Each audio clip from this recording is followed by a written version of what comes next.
भारत में और दुनिया में सबसे बड़े पैमाने पर जो मौत का व्यापार चल रहा है वो है कीटनाशक दवाओं का, जंतुनाशक दवाओं का और रासायनिक खादों का।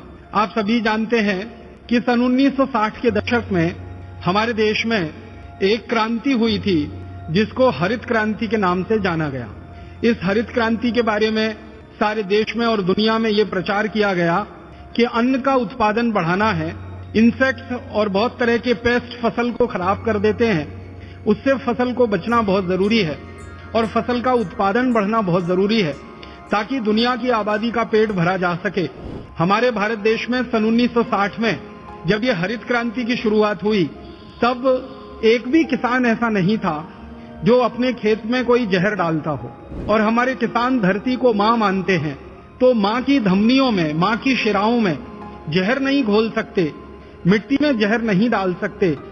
इसलिए हमारे किसान कभी भी खेत की मिट्टी में पेस्टिसाइड्स, इंसेक्टिसाइड्स, हर्बिसाइड्स, फंगीसाइड्स आदि कभी नहीं डालते थे और न हमारे देश की मिट्टी में यूरिया, डीएपी डाला जाता था।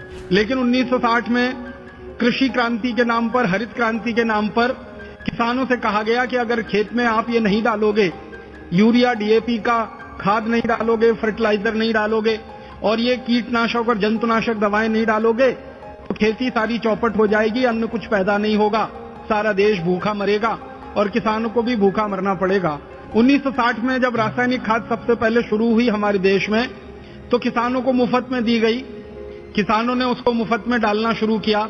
धीरे धीरे मिट्टी को उसकी आदत पड़ गई, फिर खरीद के डालना उसको शुरू किया और अब होते होते इस देश में 1-2 नहीं, 10-20 नहीं, 1000-2000 नहीं, लाखों मीट्रिक टन में जहरीली खादें और कीटनाशक दवाएं खेतों में पड़ रहे हैं।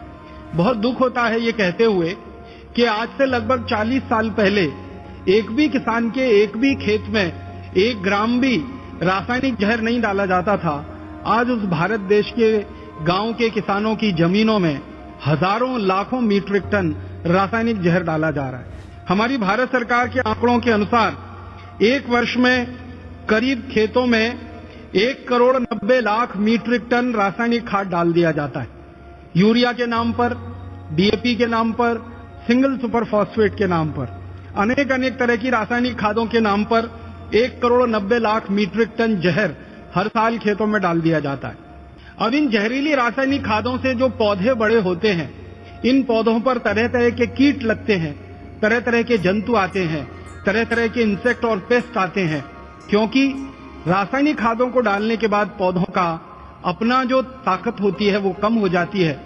आप जानते हैं जैसे मनुष्य के शरीर की प्रतिरक्षा शक्ति कम हो जाए तो मनुष्य शरीर बीमार पड़ने लगता है, वैसे ही पौधों के शरीर की प्रतिरक्षा शक्ति कम हो जाए तो पौधे भी बीमार पड़ने लगते हैं, माने तरह तरह के रोग उनको घेर लेते हैं। तो पहले पौधों को यूरिया, डीएपी, सुपर फॉस्फेट डाल के कमजोर किया जाता है शारीरिक रूप से, फिर उन कमजोरी के कारण जो बीमारियां आ जाती हैं पेड़ पौधों पर, जो कीड़े मकोड़े लग जाते हैं, उनको मारने के लिए फिर 90,000 मीट्रिक टन और दूसरा जहर स्प्रे किया जाता है। पाउडर के फॉर्म में करीब 90,000 मीट्रिक टन जहर डाला जाता है। अनेक नामों से डाला जाता है। कोई लिंडेन नाम से डालता है, कोई क्लोरोपाइरिफॉस नाम से डालता है, कोई डाइक्रोमेट के नाम से डालता है, कोई मोनोक्रोटोफॉस के नाम से डालता है। ऐसे भारत देश में सरकार के आंकड़ों के अनुसार 786 किस्म के कीटनाशक और 215 किस्म के जंतुनाशक खेतों में भिन्न भिन्न पौधों पर स्प्रे किए जाते हैं पूरे साल में। अब इन सब जंतुनाशक और कीटनाशकों को जो स्प्रे कराते हैं किसानों के द्वारा, इसको स्प्रे करने के लिए हमारे देश में 90,000 मीट्रिक टन पाउडर फॉर्म में जहर पैदा होता है और करीब 1 करोड़ लीटर लिक्विड फॉर्म में दूसरा जहर पैदा होता है, जैसे एंडोसल्फान। अगर दोनों को इकट्ठा कर दिया जाए और उसको भारत के लोगों की संख्या से बांट दिया जाए तो आपको सुनकर बहुत दुख होगा कि आप सब में मिलकर हर साल लगभग 200 मिलीग्राम जहर इन जंतुनाशकों का, कीटनाशकों का अपने शरीर में भोजन के रूप में खा जाते हैं, जो शरीर को भिन्न भिन्न बीमारियों का शिकार बना देते हैं। इससे भी ज्यादा गंभीर बात है कि जो पेस्टिसाइड और इंसेक्टिसाइड स्प्रे किए जाते हैं, छिड़के जाते हैं, इनका सिर्फ पौधों के लिए 3 से 4% ही उपयोग हो पाता है। बाकी का 96% ये जो जहर है ये मिट्टी में जाता है, मिट्टी से पौधों की जड़ों में जाता है, जड़ों से तने में जाता है, तने से फलों में जाता है और फल से फिर आपके भोजन में आ जाता है। हर साल ये जो कीटनाशक और जंतुनाशकों का जहर खेत में जो किसान छिड़कते हैं, तो जब वो स्प्रे करते हैं, स्प्रे करते समय ये जहर हवा में घुलता है और श्वास के द्वारा वो हवा उनके शरीर में जाती है और थोड़ी सी ओवरडोज होने के बाद किसानों की मौत हो जाती है। हर साल हमारे देश की सरकार के आंकड़ों के अनुसार 76,000 किसान तो ऐसे ही मर जाते हैं स्प्रे करते समय, दवा को छिड़कते समय, और उनका इलाज नहीं हो पाता क्योंकि इन जहर को शरीर से बाहर निकालने के लिए दवाएं उपलब्ध नहीं है। ज्यादातर किसान जब इन जहरीले कीटनाशकों के और जंतुनाशकों के प्रभाव में आते हैं तो डॉक्टर के पास पहुंचते पहुंचते मर जाते हैं। कई तो डॉक्टर के पास पहुंच जाते हैं लेकिन डॉक्टरों के पास उतनी अच्छी कोई चिकित्सा उपलब्ध न होने के कारण थोड़े दिन संघर्ष करते हैं और उनके हॉस्पिटल में दम तोड़ देते हैं। बहुत कम किसान ऐसे भाग्यशाली होते हैं जो इन दवाओं के दुष्प्रभाव में आने के बाद जीवित बच पाते हैं। जो थोड़े जीवित भी बच जाते हैं, पुराने जीवन में लौटने के लिए उनके शरीर के कुछ ना कुछ अंग हमेशा के लिए बेकार हो जाते हैं। ये सबसे बड़ी मौत का खेल या व्यापार हमारे देश में और दुनिया में चल रहा है। अब 76,000 किसान तो प्रत्यक्ष मर जाते हैं, फिर परोक्ष रूप से ये जो जहर हमारे शरीर में आता है और ये जहर फिर कैंसर का कारण बनता है, डायबिटीज का कारण बनता है, हृदय घात का कारण बनता है, पैरालिसिस का कारण बनता है, ब्रेन हेमरेज का कारण बनता है और गंभीर बीमारियों का कारण बनता है। उसमें कितने लाख लोग मर जाते हैं, सरकार के पास इसके आंकड़े उपलब्ध नहीं है।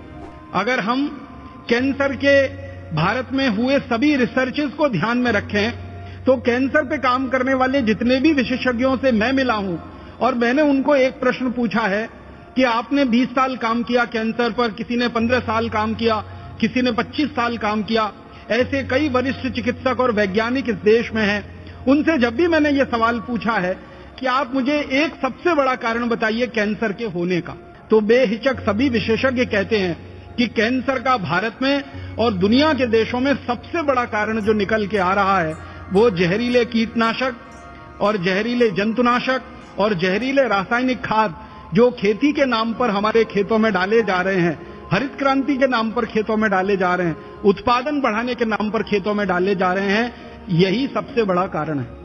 आप पूछेंगे ये व्यापार कर कौन रहा है? लगभग दुनिया की 1000 बड़ी बड़ी विदेशी कंपनियां हैं जो इस व्यापार में लगी हुई हैं। अमेरिका की कंपनियां हैं, जर्मनी की हैं, जापान की हैं, फ्रांस की हैं, स्वीडन की हैं, नॉर्वे की हैं, डेनमार्क की हैं, हमारे पड़ोसी चाइना की हैं, कुछ रूस की कंपनियां हैं। ऐसे दुनिया के 24 देशों की लगभग 1000 कंपनियां हैं और उनमें से कुछ कंपनियों का भारत की कंपनियों के साथ कोलैबोरेशन है, समझौता है। तो भारत की कुछ कंपनियों के साथ मिलकर दुनिया की लगभग 1000 बड़ी विदेशी कंपनियां, मल्टीनेशनल कॉरपोरेशन इस मौत के व्यापार में लगी हुई है। 1960 के पहले जिन विदेशी कंपनियों का 1 रुपए का सामान भी इस देश में नहीं बिकता था, उन विदेशी कंपनियों की बिक्री आजकल हजारों करोड़ रुपए में हो गई। आपको सुनकर हैरानी होगी कि 1000 बड़ी बड़ी बाहर के देशों की कंपनियां और उनके साथ मिलकर भारत की कुछ कंपनियां एक साल में लगभग 5 लाख करोड़ रुपए कमा रही हैं इस मौत के व्यापार से। उनकी झोली भर रही है, उनकी तिजोरियां भर रही हैं, उनका घर भर रहा है। वो जहर बेच रहे हैं और उस जहर को हमारे किसान खरीदकर अपने खेतों में डाल रहे हैं। तो किसानों की जिंदगी से लगभग 5 लाख करोड़ रुपया निकल के बड़ी बड़ी विदेशी कंपनियों के खजानों में जा रहा है मुनाफे के रूप में। मान लीजिए 1 रुपए का भी जहर हम हमारे खेत में ना डालें और फसल हमारी कीड़े ही खाने वाले हों, तो कितनी फसल को हर साल हमारे देश के कीड़े खा जाते होंगे या कितने जंतु, अगर ये जहरीले कीटनाशकों को स्प्रे नहीं किया जाए। आप सभी के ध्यान में ये बात मैं लाना चाहता हूं, 1500 करोड़ रुपए की फसल बर्बाद होती है अगर ये जहर खेतों में ना डाला जाए। आप जरा सोचिए, 1500 करोड़ रुपए कितनी बड़ी रकम है, 1500 करोड़ रुपए कितनी बड़ी रकम है। 1500 करोड़ रुपए की फसल को बचाने के नाम पर ये 1000 कंपनियां 5 लाख करोड़ रुपए का धंधा कर लेती। ये सिर्फ पीटने की बात है। आप सोचिए ना, 1500 करोड़ रुपए की फसल बर्बाद होती है, भारत सरकार कहती है 15 अरब रुपए की फसल बर्बाद होती है हमारे देश में किसानों की, अगर उस पर जहर ना डाला जाए, एंडोसल्फान स्प्रे ना करें, मेलाथियान स्प्रे ना करें, एलडी कार्ब स्प्रे ना करें, लिंडेन का स्प्रे ना किया जाए, मोनोक्रोटोफॉस ना डाला जाए, डाइक्रोमेट ना डाला जाए, सैकड़ों किस्म के जो कीटनाशक हैं, जहरीले रसायन हैं, ये अगर खेतों में ना डाले जाएं तो सिर्फ 1500 करोड़ रुपए की फसल बर्बाद होती है। तो 1500 करोड़ की फसल की बर्बादी को रोकने के लिए ये सारी कंपनियां मिलकर 5 लाख करोड़ रुपए का व्यापार कर लेती हैं, जहरीले रसायन बेच लेती हैं। इसका मतलब बहुत साफ है, फसल को बर्बादी से नहीं बचाना है, वास्तव में इन कंपनियों को मौत का व्यापार चलाना है, जहर का व्यापार करना है, जहर को बिकवाना है और जहर को हमारे खेतों की धमनियों में डलवाना। सेरिब्रल पल्सी नाम की जो बीमारी होती है, उसका सबसे बड़ा कारण में से एक है एंडोसल्फान। बच्चों को जेनेटिक डिसऑर्डर जो होते हैं, उनमें सबसे बड़ा कारण है एंडोसल्फान। कैंसर का एक सबसे बड़ा कारण है एंडोसल्फान। खून में तरह तरह की विकृतियों के आने का बहुत बड़ा कारण है एंडोसल्फान। इसलिए 20 साल पहले एंडोसल्फान को तमाम दुनिया के अमीर देशों ने अपने यहां बनाना और बेचना बंद कर दिया। लेकिन हैरानी की बात यह है कि जिन देशों में 20 साल से एंडोसल्फान बनता नहीं है और बेचा नहीं जाता, उन्हीं देशों की कंपनियां भारत में आकर एंडोसल्फान बनाती हैं और भारत में बेचती, और हमारे किसानों को उल्टा सीधा पट्टी पढ़ाकर उनको लालच दिलाकर एंडोसल्फान का स्प्रे कराती हैं। अमेरिका की कंपनियां अपने देश में एंडोसल्फान बनाती नहीं, भारत में आकर बना के बेचती हैं। जापान की कंपनियां अपने देश में बनाती नहीं, भारत में आकर बनाकर बेचती हैं। यूरोप की कंपनियां एंडोसल्फान अपने देश में बनाती नहीं, भारत में लाकर बेचती हैं और धड़ल्ले से मौत का व्यापार करती हैं। इसलिए कई बार मुझे लगता है कि कोई बहुत बड़ी साजिश या कोई बहुत बड़ा षड्यंत्र तो भारत के खिलाफ नहीं हो रहा। अगर भारत में कैंसर नहीं होगा तो कैंसर की बिकने वाली दवाओं की बिक्री आगे कैसे बढ़ेगी? अगर भारत में जेनेटिक डिसऑर्डर्स नहीं होंगे तो जेनेटिक डिसऑर्डर को ठीक करने के नाम पर बिकने वाली दवाएं कैसे बिकेंगी? अगर भारत के लोगों के खून में तरह तरह की खराबियां और गड़बड़ियां नहीं होंगी तो खून की विकृतियों को ठीक करने का दावा करने वाली दवाएं कैसे बिकेंगी? तो ये तो सीधा सा खेल है। अगर कैंसर बढ़ेगा तो कैंसर की दवाएं बढ़ेंगी, कैंसर की दवाएं बढ़ेंगी तो फिर अमेरिकन और यूरोपियन कंपनियों का बिजनेस चलेगा, फिर उनको मुनाफा होगा। तो एक तरफ कैंसर पैदा करने वाले जहर को बेचा जाए, उसमें से मुनाफा कमाया जाए, फिर उस कैंसर को ठीक करने के नाम पर दवाएं बेची जाएं और उसमें से हजारों गुना मुनाफा कमाया जाए। आप तो ये बात बहुत अच्छे से जानते होंगे कि भारत में कैंसर की जितनी भी दवाएं बाजार में इस समय प्रचलित है, वो ज्यादातर दवाएं पेटेंटेड हैं, यूरोपियन और अमेरिकन कंपनियों के कंट्रोल में उनके पेटेंट हैं। परिणाम ये हो रहा है कि कैंसर की दवाएं सबसे महंगी बिक रही हैं इस देश में, और ये मौत का व्यापार इतना गहरा हो गया है कि भारत का किसान तो बिल्कुल इसमें मजबूर है मर जाने के लिए। हम और आप सब भी बहुत मजबूर हो चुके हैं मर जाने के लिए।